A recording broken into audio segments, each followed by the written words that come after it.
అలాగే జనసేన ఇప్పుడు మెంబర్షిప్ కోసం చేయబోతున్నది వెరీ స్ట్రక్చర్డ్ ఫ్రేమ్వర్క్.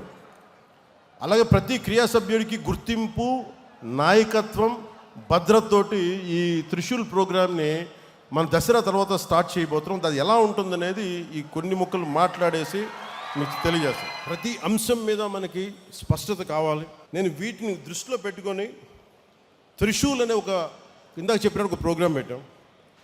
ఈ త్రిశూల్ ప్రోగ్రాం ఏంటంటే ప్రతి క్రియాశీలక సభ్యులకి, జనసేనకి ఎవరికైనా మెంబర్స్ కావచ్చు, కానీ పని చేద్దాం అనుకున్న ప్రతి ఒక్కరికి కూడా ఒక ప్రత్యేకమైన పార్టీ మెంబర్షిప్ ఐడియా ఇవ్వబడుతుంది. ప్రతి క్రియా సభ్యుడికి, సభ్యురాలికి డైరెక్ట్గా సెంట్రల్ లీడర్షిప్ తోటి, పార్టీ ఆఫీసర్స్ తోటి అనుసంధానం అయ్యే పనిచేసే విధంగా ఒక వ్యవస్థ ఏర్పాటు చేస్తాం. ఇప్పుడు నేను మిమ్మల్ని అడుగుతున్నా, you want to become leaders, మీకు నాయకులు కావాలని ఉందా? గ్రామ స్థాయిల్లో, వార్డు స్థాయిల్లో, నియోజకవర్గపు స్థాయిల్లో, పార్లమెంటు స్థాయిల్లో, జిల్లా స్థాయిల్లో, ఒక రీజియన్ స్థాయిల్లో, ఒక రాష్ట్ర స్థాయిల్లో, కేంద్ర స్థాయిలో మీకు అవ్వాలని ఉంది అంటే నేను దానికి రోడ్ మ్యాప్ సిద్ధం చేశాను. మీ అందరికీ చాలా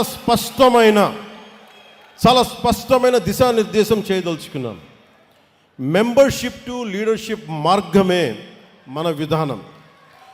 నాయకత్వం అనేది పదవి కాదు, అది సేవతోటి, పోరాటాలతోటి సంపాదించే గౌరవం. అది బాధ్యతతో కూడుకున్నది.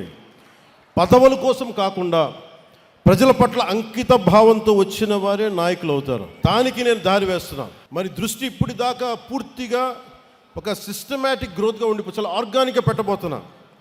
గ్రాస్ రూట్ కార్యకర్తల్ని మెంబర్షిప్ టు లీడర్షిప్ మార్గంలో తీర్చిదిద్దాలి. నిబద్ధత గల కార్యకర్తల్ని గుర్తించాలి. కొత్త తరం నాయకుల్ని తయారు చేయటమే జనసేన తదుపరి దశ ప్రయాణం. ప్రతి కార్యకర్తని కేపబుల్, ఎథికల్ లీడర్స్గా తీర్చిదిద్దే ఒక ఖచ్చితమైన వ్యవస్థని నిర్మించబోతున్నాం. లీడర్షిప్ ట్రైనింగ్ ప్రోగ్రామ్స్ కావచ్చు, ఐడియాలజికల్ ట్రైనింగ్ క్యాంప్స్ కావచ్చు, వీటి ద్వారా